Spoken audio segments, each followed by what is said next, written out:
So, hello, my dear students. Yes, today I am coming with the next chapter that is called Financial Market, the most important chapter, right? So, basically the problem is कि student कहते हैं sir पहला वाला book तो हो गया है बस सेकेंड वाले बुक में थोड़ी प्रॉब्लम है ना, इसलिए मैं सबसे पहले फोरकास्ट कर रहा हूँ फर्स्ट बुक को छोड़कर सेकेंड बुक पर चलते हैं क्योंकि उसमें थोड़ा बहुत इशू बच्चों को जनरली रहता है। तो आज हम लोग फाइनेंशियल मार्केट शुरू करने जा रहे हैं। ये जो 7 डेज स्ट्रैटेजी है, जो 7 डेज मिशन है, mission 80 out of 80, it's really works a lot if you are doing the practice regularly, if you are learning it, if you are understanding it, and if you are seeing my videos properly and reading of NCERT book, then definitely you get 80 out of 80 marks. What you have to do for achieving 80 out of 80 marks, you have to do first thing is what? See all the videos which is posted by me along with the one shot. ठीक है, one shot भी आने वाला है, उसको देख लीजिएगा। Second part कि NCERT का रीडिंग कर लो। NCERT is a God for business studies, मैं हर बार बोलता हूँ, तो NCERT का रीडिंग मत भूलना। NCERT का रीडिंग कर लो और जितना मैं बता रहा हूँ उतना समझ लो, दैट्स इट, खत्म। 80 out of 80 marks, right? So let's start. अब स्टार्ट करते हैं हमारा फाइनेंशियल मार्केट। सबसे पहला क्वेश्चन राइज होता है, what do you mean by financial market? Financial market क्या है? तो फाइनेंशियल मार्केट का मतलब है it is a process in which channelising of saving into most productive way. क्या करना? सेविंग्स को चैनलाइज करना एक बहुत अच्छे प्रोडक्टिव वे में। जनरली क्या होता है, फाइनेंशियल मार्केट जो एक नया स्कोप लेकर आ रहा है, जिसे हम बोलते हैं इक्विटी कल्ट लेकर आ रहा है, जैसे इक्विटी कल्चर कहते हैं, इक्विटी कल्चर स्प्रेड कर रहा है फाइनेंशियल मार्केट। अब बेसिकली फाइनेंशियल मार्केट क्या है? तो देखो, फाइनेंशियल मार्केट बेटा एक बहुत सिंपल सा पार्ट मैं आपको बता दूं कि फाइनेंशियल मार्केट का मतलब है सबसे पहली बात कि आपको मोटिवेट करता है, जनरल पब्लिक को मोटिवेट करता है कि आप बैंक में सेविंग मत करो यार, आप सेविंग करो फाइनेंशियल मार्केट में। फाइनेंशियल मार्केट में क्या क्या है? फाइनेंशियल मार्केट में मनी मार्केट भी है और कैपिटल मार्केट भी है। मनी मार्केट मतलब ऐसे लोग जो अपना सेविंग्स को 1 ईयर से ज़्यादा नहीं करना चाहते, 1 ईयर तक करना चाहते हैं या उससे कम।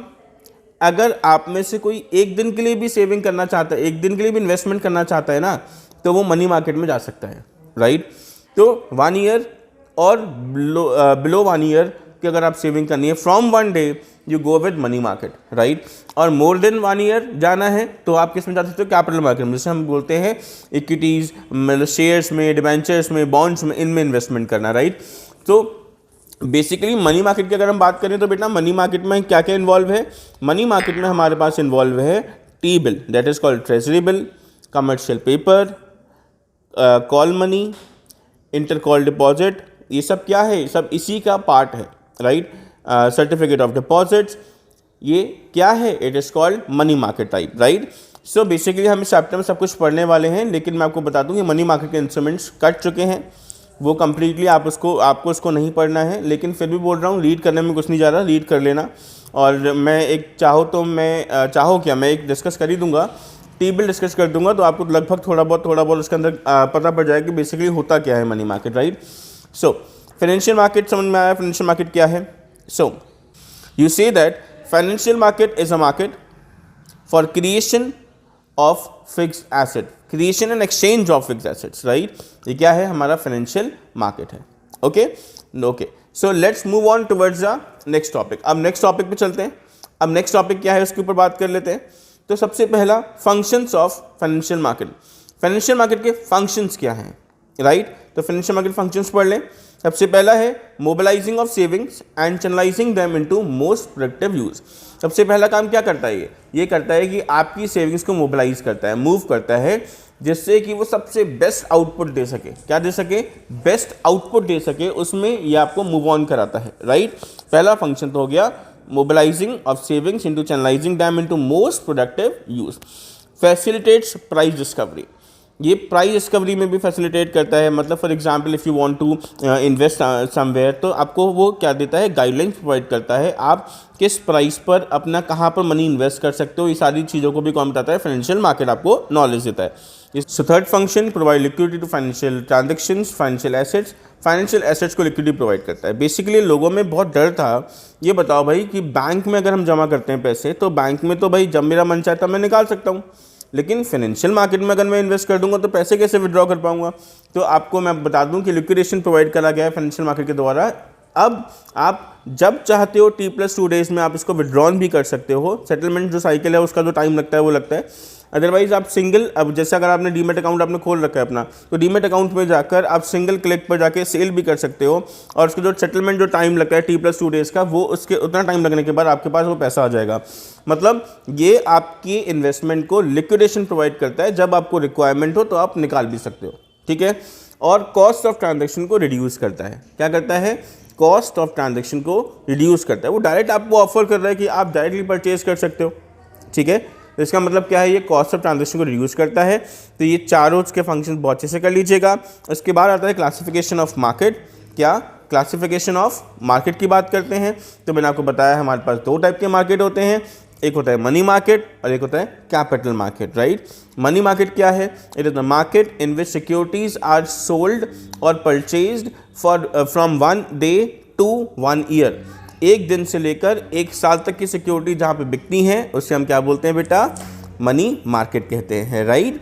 और कैपिटल मार्केट क्या है? जहाँ पर 1 साल से ज़्यादा, जैसे मीडियम टर्म और लॉन्ग टर्म सिक्योरिटी जहाँ पे बेची जाती हैं उसको हम क्या बोलते हैं बेटा? कैपिटल मार्केट कहते हैं, ठीक है। क्लियर है यहाँ तक? ओके। मनी मार्केट कुछ इंस्ट्रूमेंट्स हैं जिसमें मैं बेसिकली यहाँ पर आपको डिस्कस करता हूँ टी बिल के बारे में, लेकिन वो नहीं आ रहा है, इसका पूरा पार्ट नहीं आ रहा है, लेकिन थोड़ा बहुत मैं बोल रहा हूँ कि ऐसा होता है ना, सिर्फ रीड कर लो, थोड़ा बहुत आपको ज्ञान होना चाहिए कि अगर कुछ मान लो कुछ ऐसा कुछ घुमा के कोई क्वेश्चन आता है तो आप थोड़ा बहुत उसके अंदर अपने हिसाब से कुछ नया भी लिख सकते हो, चेकर को पता पड़े कि हाँ इसको नॉलेज बहुत सारी है, ऐसा है ना। तो टी बिल क्या है? T bill is called treasury bill. ये कंप्लीटली सिक्योर्ड बिल है क्योंकि इसको आरबीआई इशू करता है, राइट। सो दूसरी बात क्या है? ये जब इशू होता है तो डिस्काउंट पे इशू होता है, जब रीपेड होता है तो पार पे रीपेड होता है, ठीक है। तो बेनिफिट क्या है? बस यही बेनिफिट है, जो डिस्काउंट मिल रहा है आपको उसका फ़ायदा हो जाएगा। नेगोशिएबल इंस्ट्रूमेंट है, फ्रीली ट्रांसफरेबल, जहाँ मन चाहे जिसको मन चाहे आप ट्रांसफ़र कर सकते हो, किसी के नाम पर इशू नहीं होता। नेक्स्ट है दूसरा, क्या हम लोग कह सकते हैं कि जो ये टी बिल है ये जीरो कूपन बॉन्ड कहलाता है। क्या कहलाता है? जीरो कूपन बॉन्ड कहलाता है। जीरो कूपन बॉन्ड का मतलब इस पर कोई इंटरेस्ट नहीं मिलता, ठीक है, क्लियर है। टी बिल जो है 25,000 के मल्टीपल्स में इशू होता है। ये सबसे छोटा टी बिल 25,000 का, उसके बाद 50, उसके बाद 75,000, उसके बाद 1 लाख, उसके बाद 1,25,000, 25,000 के मल्टीपल्स में ही इशू होगा। तो ये क्या कहलाता है? हमारा टी बिल। मैंने इसके ऊपर एक पूरी कंप्लीट वीडियो बना रखी है, सारे इंस्ट्रूमेंट्स अगर आप देखना चाहो तो वहाँ पर जाके इंस्ट्रूमेंट दे सकते हो, मैं डिस्क्रिप्शन में इसका लिंक डाल दूँगा, ठीक है। और क्योंकि इसको जब आ नहीं रहा है तो इसको टाइम वेस्ट ना करते हुए आगे बढ़ते हैं, है ना। दैट इज़ कॉल्ड, ये हमारा जो नेक्स्ट टॉपिक है वो है हमारा क्या? It is called types of capital market. Capital market के कुछ टाइप्स। मनी मार्केट तो मैंने बताया आपको इंस्ट्रूमेंट्स हैं हमारे पास। अब है कैपिटल मार्केट के टाइप्स क्या होते हैं। तो कैपिटल मार्केट के 2 टाइप होते हैं। कितने टाइप होते हैं बेटा? 2 types. One is for the primary market and other is for the secondary market. Primary market, जैसा नाम कह रहा है, प्राइमरी मार्केट मतलब new issue market, first issue market, first hand security market, ये सब प्राइमरी मार्केट के नाम हैं, ठीक है। मतलब यहाँ पर सिक्योरिटी सबसे पहले बेची और खरीदी जाती हैं, उस मार्केट को बोलते हैं प्राइमरी मार्केट, ठीक है। एक्चुअली क्या होता है, कंपनी आजकल बल्क में सामान बेचने लगी है, मतलब बल्क में एक प्रोडक्ट बेच देती है, मतलब अपने जो शेयर्स हैं उनको बल्क में एक ही बंदे को बेच दिए, 2 बंदों को बेच दिए, 4-5 ब्रोकर्स को बेच दिए, इंस्टीट्यूशंस को बेच दिए, फिर वो जनरल पब्लिक को बेचेंगे। ये बेस्ट सिचुएशन लगती है लोगों को। क्यों? क्योंकि देखो, अगर प्राइमरी मार्केट में कंपनी ने अपने शेयर्स बेच दिए तो वो जो प्रॉब्लम होती थी ना कि आपने अपने अकाउंट से पढ़ा फूड फीचर होता है, मिस्टर राम ने 100 शेयर खरीदे और हमने उनको 50 शेयर, उन्होंने 100 शेयर्स के लिए अप्लाई किया, हमने 50 शेयर अलॉट किए, उस 50 शेयर में से भी वो फर्स्ट कॉल नहीं दे पाए, फिर उसके बाद उनको हमने कॉल्स इन एरियर किया उनको, फिर उसके बाद उन्होंने वो नहीं दे पाए, सेकंड कॉल नहीं दे पाए, हमने 4 फीचर कर दिया, 4 फीचर के बाद हमने फिर री इशू किया। तो कंपनी क्या कर रही है भाई? कंपनी पागल हो जाएगी। वो अपना काम कर रही है, सब ये सारे काम करे, तो अपना काम को बचाने के लिए, अपने कोर एक्टिविटी से वो बिछड़ ना जाए, उसके लिए सबसे पहले वो प्राइमरी मार्केट में शेयर्स बल्क में इशू कर देती है। तो ये सारी प्रॉब्लम खत्म हो गई। अब 4-5 लोगों ने खरीदा है, 10-12 लोगों ने खरीदा है, 100-200 लोगों ने खरीदा, उतने में इनफ हो जाएगा, है ना। जनरल पब्लिक को इशू नहीं कर रही। फिर जो सेकेंडरी मार्केट में सिक्योरिटीज आएंगी तो वो जनरल पब्लिक के पास है, अब कोई भी खरीद या बेच सकता है। तो सेकेंडरी मार्केट क्या हुआ, सेकेंड हैंड मार्केट हो गया, second hand issue market, right, जिसमें ऑलरेडी एग्जिस्टिंग सिक्योरिटीज को खरीदा और बेचा जाता है, उसे हम क्या बोलते हैं बेटा, सेकेंडरी मार्केट बोलते हैं। इसके ऊपर देखो डिफरेंस जरूर आएगा, पक्का बोल रहा हूँ। एक तो कैपिटल और प्राइमरी मार्केट का, सॉरी कैपिटल और मनी मार्केट का, और दूसरा प्राइमरी और सेकेंडरी मार्केट का, जरूर कर लेना इसको। पहला कौन सा, मनी मार्केट और कैपिटल मार्केट, दूसरा क्या, प्राइमरी मार्केट और सेकेंडरी मार्केट, ठीक है, अच्छे से कर लेना इसको, बहुत ज़रूरी है। इसके बाद फिर नेक्स्ट आता है हमारा stock exchange, right. Stock exchange क्या है, स्टॉक एक्सचेंज एक इंस्टीट्यूशन है which provides you a platform for buying and selling of existing securities. Existing securities उनको बाइंग और सेलिंग करने के लिए जिसकी ज़रूरत पड़ेगी वो है हमारा स्टॉक एक्सचेंज। स्टॉक एक्सचेंज का फंक्शन क्या होता है, स्टॉक एक्सचेंज का फंक्शन क्या होता है उसके बारे में बात करते हैं। सबसे पहला लिक्विडिटी, क्या प्रोवाइड करता है, लिक्विडिटी प्रोवाइड करता है। मतलब मैंने अभी आपको बताया ना, जैसे ही हम लोग ने अपना मतलब मुझे पैसे की रिक्वायरमेंट है तो मैं तुरंत अपने पैसे की रिक्वायरमेंट को फुलफिल कर सकता हूं, क्योंकि वो लिक्विडिटी प्रोवाइड करता है, ईजिली बिकवा सकता है आपकी सिक्योरिटीज़ को, right. Pricing of securities, securities के प्राइसिंग को सेट करने में हेल्प करता है। थर्ड, सेफ्टी ऑफ ट्रांजैक्शंस, आपकी ट्रांजैक्शन को सेफ्टी प्रोवाइड कराता है। अब सेफ्टी का मतलब क्या है, सेफ्टी का बेटा बेसिकली मतलब है कि आपके संग कोई फ्रॉड नहीं होगा, कोई मिसरिप्रेजेंटेशन नहीं होगा, इसकी आपको श्योरिटी देता है, ठीक है। Contribution to economic growth, economic growth में कंट्रीब्यूशन करता है, क्योंकि जब जनरली अगर हम लोग अपना सारा पैसा फाइनेंशियल मार्केट में लगाएंगे तो बिजनेस हमारे जो है और बढ़ना स्टार्ट हो जाएंगे, उनको फाइनेंस मिलना शुरू हो जाएगा, जिसकी वजह से हम कह सकते हैं कि ये आपको इकोनॉमिक ग्रोथ प्रोवाइड कराता है, आपकी कंट्री की इकोनॉमिक ग्रोथ करता है। और नेक्स्ट है इक्विटी कल्चर को स्प्रेड कर रहा है। जब लोग अपना पैसा यहाँ पर इन्वेस्ट करना स्टार्ट कर देंगे तो क्या फॉलो हो जाएगा, इक्विटी कल्चर फैलने लगेगा, ठीक। उसके बाद हम नेक्स्ट बात, ट्रेडिंग प्रोसीजर ऑफ शेयर्स या स्टॉक एक्सचेंजेस। स्टॉक एक्सचेंजेस का ट्रेडिंग प्रोसीजर क्या है। अगर मैं स्टॉक एक्सचेंज में एंटर करना चाहता हूँ, मैं सिक्योरिटीज़ खरीदना चाहता हूँ, तो क्या करूँगा, कौन कौन से स्टेप्स को फॉलो करूंगा, बहुत इंपॉर्टेंट है। Trading procedure of stock exchange, trading procedure of stock exchange बहुत इंपॉर्टेंट है। सबसे पहला है सिलेक्शन ऑफ ब्रोकर। सबसे पहले तो आप ब्रोकर को सिलेक्ट करोगे कि ब्रोकर कौन सिलेक्ट करने वाले हो, ठीक है, जैसे एंजल ब्रोकर, शेर खां ब्रोकर। तो पहले ब्रोकर सिलेक्ट कर लिया, फिर होगा सेकेंड ओपनिंग डीमेट अकाउंट, फिर आप डीमेट अकाउंट ओपन करोगे। अब ये डीमेट अकाउंट क्या है, डीमटेलाइज अकाउंट। ये अकाउंट आपको अलाउ करता है सिक्योरिटीज़ को बेचने और खरीदने में। नॉर्मली इसमें जो पैसा है वो ऑटोमेटिकली इनपुट हो जाता है, ऑटोमेटिकली आउटपुट हो जाता है, ठीक है। तो इसलिए डीमेट अकाउंट की बहुत ज़रूरत। फिर आता है प्लेसिंग ऑफ ऑर्डर। उसके बाद डीमेट अकाउंट खुल गया, अब आप ऑर्डर प्लेस करोगे, मतलब आपने सिक्योरिटीज़ को देखा, आपको पसंद आई कुछ सिक्योरिटी, लिस्ट आउट किया आपने उनको, और फिर आपने ऑर्डर प्लेस किया अपने ब्रोकर को, राइट। फिर ब्रोकर क्या करेगा, उस ऑर्डर को मैच करेगा, तो मैच दी ऑर्डर। फिर क्या, कौन सा स्टेप आएगा, मैच दी ऑर्डर, कि जो सामने वाले ने उसको इंक्वायरी भेजी है तो उसके प्राइजेस क्या हैं, है ना, और वो अवेलेबल है या नहीं, कितनी क्वांटिटीज़ में अवेलेबल है, सारी चीज़ को लिस्ट आउट बनाता है। फिर उसके बाद होता है एग्जीक्यूशन। क्या होता है, एग्जीक्यूशन होता है। एग्जीक्यूशन में क्या होगा, एग्जीक्यूशन का मतलब बेटा कि अब फाइनलाइज होगा कि हमने जो शेयर जो खरीदे हैं या फिर हमने जो बेचे हैं उनका एग्जीक्यूशन होगा, फाइनलाइज होगा, और फिर शेयर्स आपके नाम पर आ जाएंगे। उसके लिए आपको ब्रोकर एक स्लिप प्रोवाइड कराएगा, जिसे ट्रांजैक्शन स्लिप कहते हैं। फिर आता है next issue of contract note.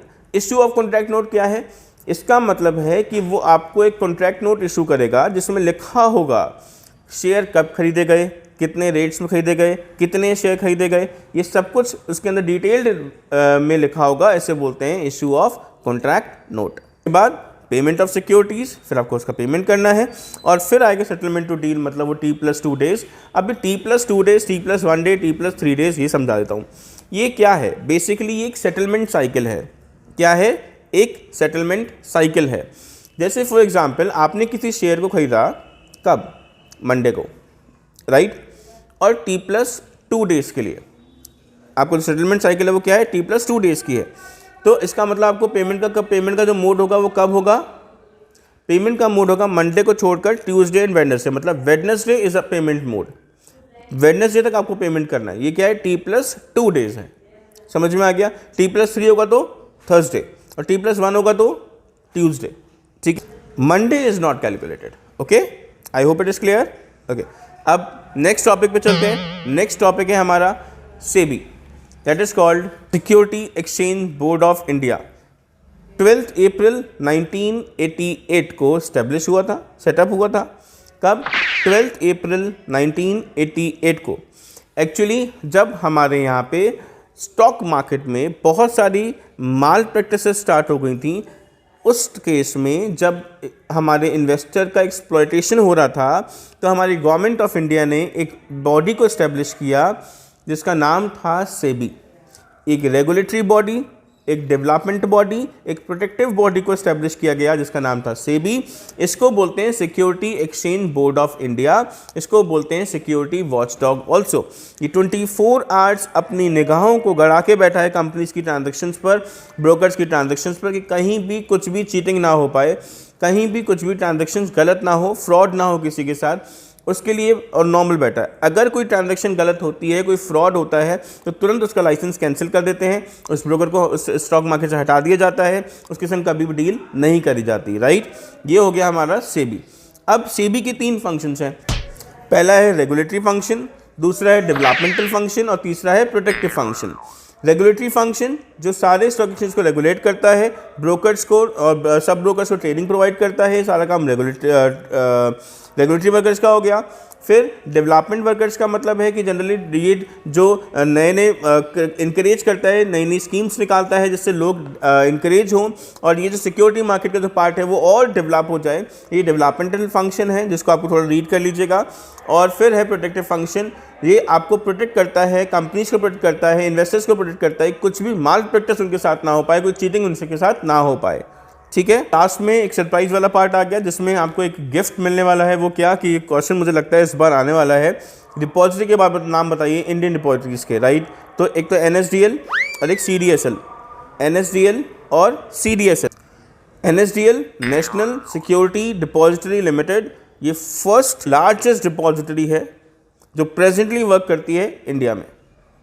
Second है CDSL, central depository service limited, ये सेकेंड लार्जेस्ट अथॉरिटी है कॉमर्स डिपॉजिटरी की, और जिसको कौन प्रमोट करता है? Bombay stock exchange. और NSDL कौन करता है? NSE, नेशनल स्टॉक एक्सचेंज करता है, राइट।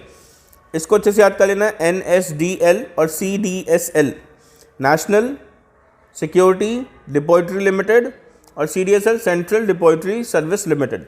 इनको अच्छे से याद कर लीजिएगा। ये 2 डिपॉजिटरीज है, जो एक NSDL जो फर्स्ट सबसे लार्जेस्ट है और सेकेंड लार्जेस्ट कौन है? CDSL।